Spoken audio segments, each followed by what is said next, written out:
Shalom. Kita kembali bersama-sama untuk merenungkan firman Tuhan. Rema kita hari ini, restorasi melalui Alkitab. Dan saudara yang saya kasihi di dalam Tuhan Yesus, firman Tuhan yang singkat ini saya percaya boleh memberkati kita semua. Kejadian pasal yang ketiga. Saya akan baca beberapa ayat dari ayat yang ke-6. Perempuan itu melihat bahwa buah pohon itu baik untuk dimakan dan sedap kelihatannya. Lagi pula pohon itu menarik hati karena memberi pengertian. Lalu ia mengambil dari buahnya dan dimakannya dan diberikannya juga kepada suaminya yang bersama-sama dengan dia, dan suaminya pun memakannya. Maka terbukalah mata mereka berdua dan mereka tahu bahwa mereka telanjang. Lalu mereka menyemat daun pohon ara dan membuat cawat. Ketika mereka mendengar bunyi langkah Tuhan Allah yang berjalan-jalan dalam taman itu pada waktu hari sejuk, bersembunyilah manusia dan istrinya itu terhadap Tuhan Allah di antara pohon-pohonan dalam taman. Tetapi Tuhan Allah memanggil manusia itu dan berfirman kepadanya, "Di manakah engkau?" Ia menjawab, "Ketika aku mendengar bahwa engkau ada di dalam taman ini, aku menjadi takut karena aku telanjang. Sebab itu aku bersembunyi." Firman-Nya, "Siapakah yang memberitahukan kepadamu bahwa engkau telanjang? Apakah engkau makan dari buah pohon yang kularang engkau makan itu?" Saudara-saudara yang saya kasihi di dalam Tuhan Yesus Kristus, ketika Hawa digoda oleh iblis untuk memakan buah itu, firman Tuhan berkata waktu dia melihat buah itu menarik, lalu dia mengambil, memakan dan memberikannya kepada suaminya. Dan ketika mereka memakan buah itu, selesai makan buah, mereka terbuka matanya. Mereka tahu bahwa mereka telanjang. Saudara-saudara yang saya kasih di dalam Tuhan Yesus Kristus, jauh sebelum mereka memakan buah itu, saudara, mereka tidak mengalami hal yang seperti ini. Mereka menjadi takut dan bersembunyi ketika mendengar suara langkah Allah di dalam taman itu.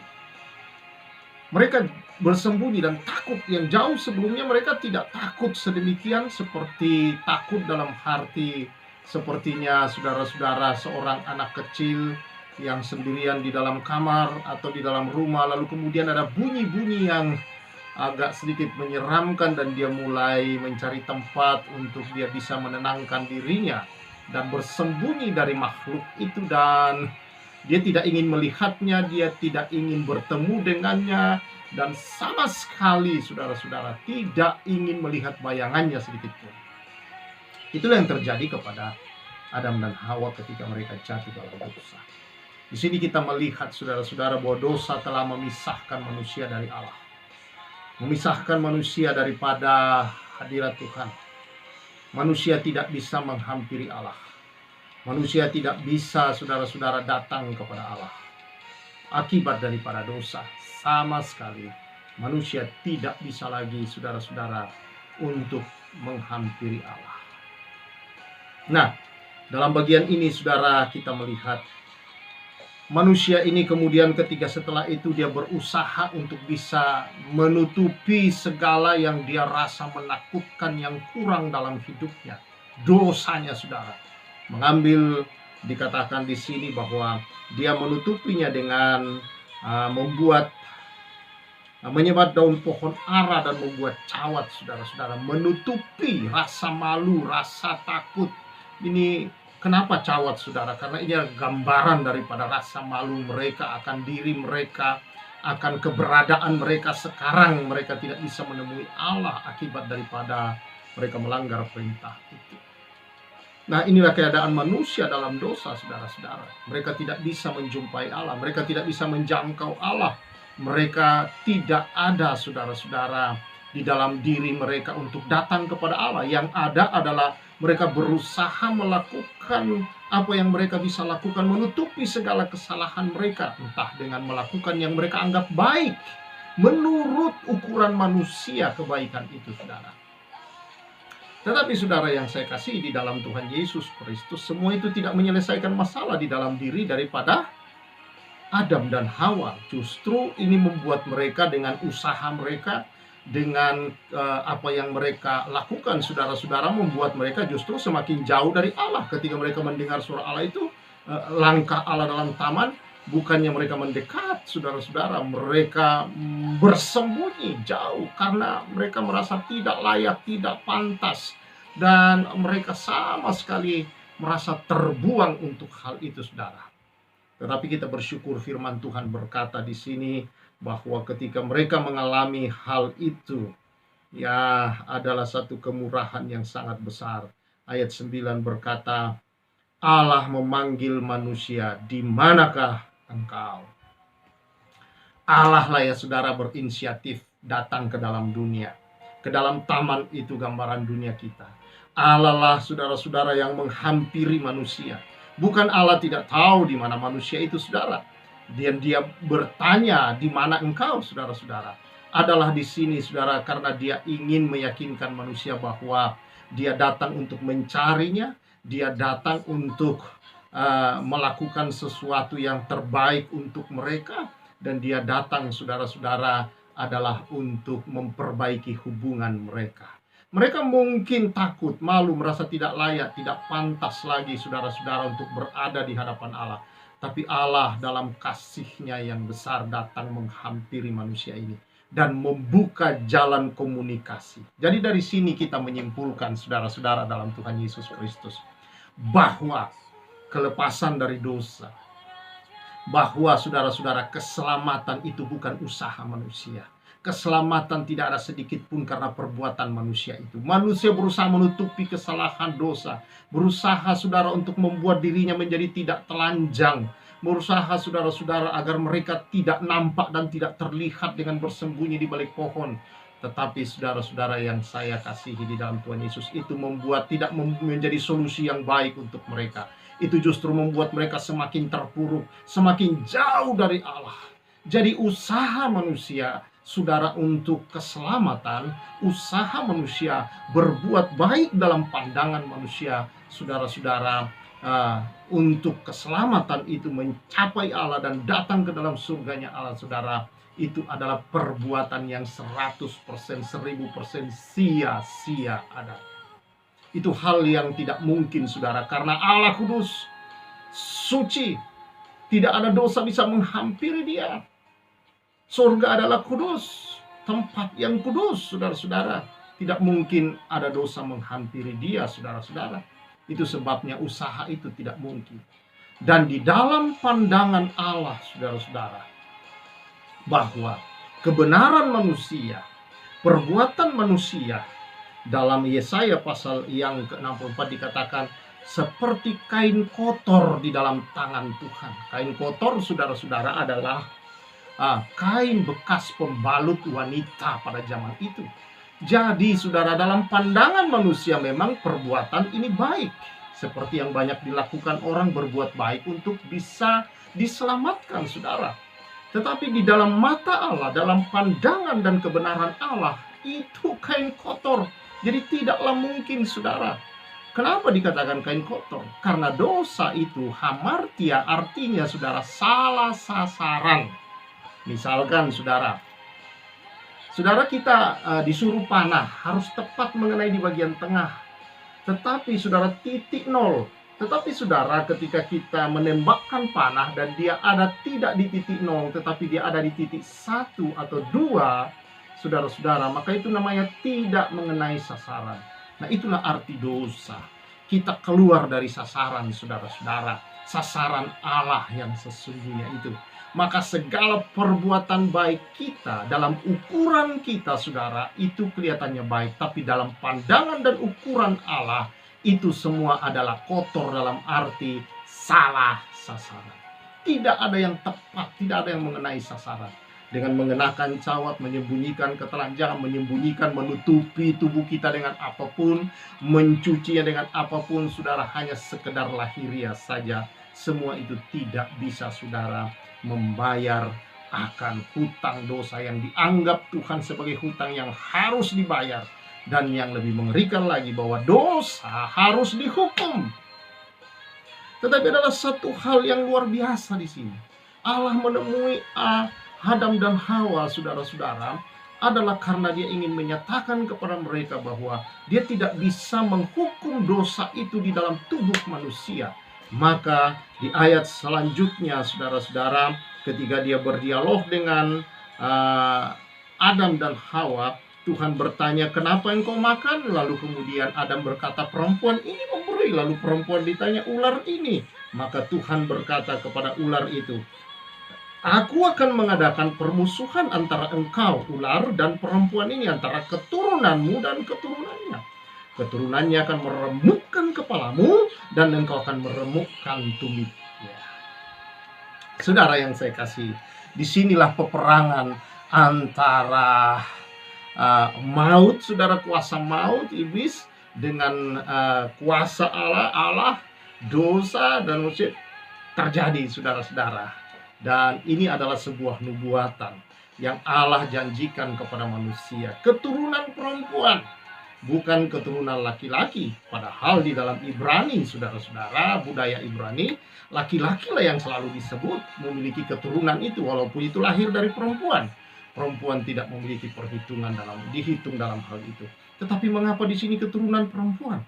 Karena kita tahu kemudian kedatangan saudara-saudara Mesias, Yesus Kristus Sang Juru Selamat itu meremukkan kepala si ular ini, adalah menghancurkan kuasa dari dosa, yang dimana ular kepalanya bisanya ada di situ, maka bisa dosa, kuasa dosa dihancurkan, saudara-saudara, diremukkan, diselesaikan di sana. Itu, saudara-saudara, oleh Yesus Kristus. Kedatangannya bukan karena perbuatan seorang laki-laki, tetapi kita membacanya, saudara-saudara, bahwa itu adalah pekerjaan Allah yang meminjam rahim daripada seorang perempuan yang bernama Maria. Dan lewat itu, saudara, Tuhan menumbuhkan dia besar di sana sampai dia lahir. Dan lahirlah Sang Juru Selamat ke dalam dunia ini. Sungguh satu kemurahan yang besar, sungguh satu anugerah yang besar buat kita. Bahwa saudara-saudara, perbuatan manusia yang baik dalam ukuran manusia itu kain kotor. Tetapi saudara-saudara, dalam kasih yang besar, Allah tidak memusnahkan, membinasakan manusia. Dia tidak menghukum dosa itu dalam diri manusia, tetapi melalui keturunan yang dia janjikan, saudara. Dan keturunannya itu, saudara, akan meremukkan kepala daripada ular.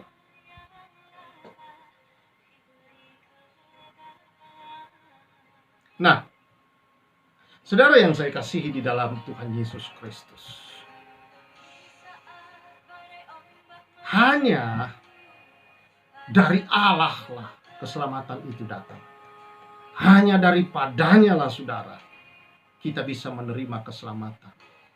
Perbuatan baik Allah lah kepada kita, bukan perbuatan baik kita kepada Allah yang membuat Allah menyelamatkan kita. Karena itu semua sia-sia, kain kotor, saudara-saudara. Karena apa? Apapun kebaikan yang manusia buat, itu semua dianggap Allah akibat dosa keluar dari sasaran atau target Allah. Manusia yang sudah dikuasai oleh dosa, manusia yang ada di bawah perbudakan daripada dosa, tidak mungkin lagi, saudara-saudara, menjadikan dirinya untuk bisa melakukan sesuatu yang tepat sesuai targetnya Allah. Karena dosa menguasai. Satu-satunya jalan, saudara-saudara, dosa harus dihukum. Dan itulah keadilan Allah. Harus menghukumnya. Tetapi kalau dia hukum dalam diri kita dosa ini, saudara, maka kita binasa bersama-sama dengan dia. Disinilah letak kasih Allah. Dalam keadilan dia harus menghukum. Dalam kasih dia menyelamatkan kita. Maka dia mencari pengganti. Dan dia telah menjanjikan pengganti itu, saudara. Yaitu Yesus Kristus. Yang adalah Tuhan. Yang mengambil rupa manusia. Dia tidak mengenal dosa. Dia tidak berbuat dosa. Tidak ada dosa ditemukan padanya. boro-boro mau menemukan dosa padanya, dan boro-boro dia melakukan dosa. Mengenal dosa dikatakan tidak. Tetapi kita, oleh kasih anugerah Allah kepada kita, dia dijadikan dosa karena kita. Allah menghukum dosa dalam diri Yesus ketika dia naik di kayu salib. Allah menghukum dosa di dalam. Dan setelah dia menghukum semua dosa, kejahatan, kesalahan kita saudara, yang tidak, kehidupan kita yang tidak mengenai sasaran Allah, dan segala bentuk kesesatan kita saudara, pemberontakan kita, kejahatan kita, penyakit kita, semua itu ditanggung oleh Yesus. Bahkan Yesaya berkata, dan juga saudara-saudara di dalam Roma pasal 5, bahwa dia saudara-saudara menanggung semua itu. Amarah atau murka Allah terhadap kita karena dosa ditimpakan kepada Yesus. Itu sebabnya dalam Roma 8, Allah tidak menghukum kita lagi. Karena apa? Dia telah menghukum semua dosa. Amarahnya ditumpahkan ke dalam diri Yesus, sehingga kita tidak lagi mengalami penghukuman. Kita dimerdekakan dari hukum dosa dan hukum maut. Maka keselamatan adalah sebuah kepastian, karena kita dibebaskan, dimerdekakan dari hukum dosa dan juga hukum maut, kebinasaan. Dosa dan maut diselesaikan Kristus dalam tubuhnya di kayu salib. Dan bukti bahwa dia sudah selesaikan di atas kayu salib dengan kematiannya, dia bangkit dari antara orang mati. Kebangkitannya adalah bukti saudara-saudara bahwa semua sudah diselesaikan. Karena itu puji Tuhan atas semua kemurahan Tuhan yang besar ini. Puji Tuhan saudara-saudara atas anugerahnya yang besar ini. Karena itu saudara, firman Tuhan berkata kepada kita bahwa marilah kepadaku hai kamu yang letih, lesu, dan berbeban berat, aku akan memberikan kelegaan kepadamu. Ini saudara, Yesus sedang berbicara kepada para orang-orang Yahudi yang hidup dalam hukum Taurat, yang berusaha melakukan semua hukum kebaikan itu, moral itu saudara, untuk bisa mencapai Allah, untuk bisa saudara-saudara diselamatkan. Tetapi ternyata itu justru melelahkan mereka. Itu membuat mereka letih dalam hidup dengan usaha itu, karena semua itu semacam kain kotor saja perbuatan itu di hadapan Allah. Maka Kristus hadir di dalam kehidupan ini saudara. Kristus datang ke dalam dunia. Yesus Kristus datang menawarkan satu kelegaan. Lega, tidak lagi sesak, tidak lagi tertindih, tidak lagi tertekan, tidak lagi berbeban saudara-saudara. Tidak lagi ada yang menindih, memperbudak. Itulah lega saudara. Kita tidak diperbudak apapun dari dunia ini. Artinya saudara, kita bebas, merdeka yang sejati. Saudara, itu hanya ada di dalam Yesus. Dengan menerima dia menjadi sebagai Tuhan dan Juru Selamat kita, percaya, ikuti dia, dan hidup dalam penyembahan kepada dia saudara, keselamatan menjadi bagian kita. Karena itu kalau saudara mungkin sudah lelah, letih, lesu, berbeban berat, diperbudak dosa, yang kau berusaha melakukan segala yang terbaik, yang kau pikir mudah-mudahan diterima oleh Allah, mudah-mudahan Allah mau menyelamatkan. Saudara-saudara, itu hanya membuat hidupmu lelah, karena engkau seperti berharap, tapi yang tidak pasti pengharapan itu dijawab. Di dalam Yesus pengharapan itu menjadi pasti, saudara-saudara, karena Yesus berkata, akulah jalan dan keselamatan dan hidup. Tidak ada seorang pun yang akan sampai kepada Bapa di surga kecuali melalui Yesus. Di dalam Yesuslah keselamatan itu. Melalui kita percaya, menerima dia menjadi Tuhan dan Juru Selamat kita saudara, segala dosa lenyap. Hukuman atas dosa lenyap, sudah diselesaikan. Kebinasaan lenyap dari hidup kita. Allah tidak lagi menghukum, Allah tidak lagi murka saudara-saudara, tetapi kasih Allah melingkupi untuk selama-lamanya. Buka hati saudara-saudara. Dan bagi saudara yang sudah percaya kepada Yesus, jangan ragu bahwa keselamatan yang Tuhan berikan adalah keselamatan yang kekal. Kepastian, ada jaminan. Tidak ada nama lain yang diberikan kepada manusia di bawah kolong langit ini yang olehnya kita diselamatkan. kecuali di dalam nama Yesus Kristus Tuhan. Nama itu saja jauh berkuasa. Saudara-saudara, betapa saudara-saudara pribadinya Sang Kristus sendiri yang telah datang. Ini semua karena kasih. Allah mau tinggalkan surganya. Semua yang terbaik di surga bukanlah sesuatu yang menarik bagi Allah. Semua keindahan surga bukanlah sesuatu yang harus dia pertahankan, kata Filipi pasal yang kedua. Dia rela mau meninggalkan, bahkan dia berkata, kalau kealahan ini pun menghalangiku, aku tanggalkan semua kemuliaan ini pun kutanggalkan demi mendapatkan kita, saudara-saudara. Bukankah ini kasih yang sungguh-sungguh? Yang kita tidak layak, kita tidak pantas. Yang pantas buat kita, yang layak buat kita, yang harus dilakukan terhadap saudara dan saya adalah penghukuman di dalam neraka, saudara-saudara. Tetapi dia rela meninggalkan apapun, saudara-saudara, karena dia tahu kita lebih berharga dari semua yang berharga di surganya. Kita, saudara dan saya, jauh lebih berharga dari apapun yang ada di dunia, di bawah ini, di langit, di atas sana, di surga, di bawah atas surga. Tahta kemuliaannya pun tidak lebih berharga daripada hidup saudara dan saya. Kenapa?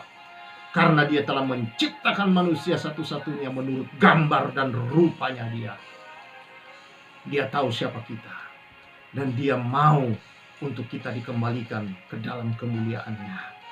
Dan kita bersyukur Yesus telah meremukkan kepala ular iblis itu, mengalahkan, mengembalikan kita kepada posisi yang telah Allah berikan di Taman Eden dulu kepada Adam dan Hawa. Puji Tuhan, saudara. Kalau saudara lelah, letih, lesu, dan engkau ragu, merasa pengharapan-pengharapanmu ini pasti atau tidak, saya mau beritahu kepada saudara, di dalam Yesus, pengharapan akan keselamatan, kepastian, jaminan, itu merupakan sebuah hal yang sudah jelas pasti. Karena Yesus berkata, aku datang memberi hidup, hidup dalam kelimpahan. Hidup yang Yesus beri bukan sekedar hidup bernapas di dunia, tapi hidup yang kekal. Karena begitu besar kasih Allah akan dunia ini, sehingga diberikannya putranya yang tunggal. Maka setiap yang percaya tidak binasa, melainkan beroleh hidup yang kekal. Kekal adalah hidup Allah, saudara, hidup kekal. Dan itu diberikan supaya kita bisa bersama Allah dalam kekekalan. Dan kita terima itu melalui Yesus Kristus, Tuhan Sang Juru Selamat itu. Buka hatimu dan terima dia. Bagi saudara yang sudah percaya, jangan lagi ragu, jangan takut. Layani dia, sungguh-sungguh dalam dia, dan senantiasa memuji, hidup, menyembah, memuliakan dia dengan senantiasa hidup dalam kebenaran. Tuhan memberkati kita semua. Mari kita bersyukur. Terima kasih Tuhan, anugerah yang besar kau beri, kemurahan yang besar kau beri di dalam Yesus Kristus. Bagi saudara-saudaraku yang selama ini letih, lesu, berbeban berat, tertindih, diperbudak oleh dosa dan perasaan-perasaan yang ragu, takut, apakah masuk surga atau tidak. Hari ini yang membuka hati Tuhan boleh menerima Yesus sebagai Tuhan Juru Selamat, maka keselamatan yang pasti adalah situ. Damai Tuhan, sejahtera Tuhan turun. Bagi anak-anakmu yang sudah percaya, yang menjadi anak-anak selama ini, anak-anak Allah, adalah supaya menjadi ahli waris yang boleh masuk dalam warisan yang termulia, yaitu surga itu yang Tuhan berikan. Maka Tuhan, biarlah tidak ada keraguan, tidak ada lagi Tuhan hal-hal yang perasaan tertuduh, perasaan yang tidak enak, tetapi yang ada adalah iman bahwa anak-anakmu pasti dalam keselamatan, dan dalam iman ini memuliakan Tuhan dalam segenap hidup mereka. Terpuji Engkau Bapa, dalam nama Yesus aku berdoa. Haleluya. Amin. Saudara-saudara yang saya kasih dalam Tuhan, sekali lagi, karena kasih karunia kita diselamatkan, bukan perbuatan, hasil perbuatan atau usaha kita. Semua karena kebaikan dan kasih Allah yang besar. Saya Pastor Samuel, saudara-saudara, menyampaikan salam restorasi.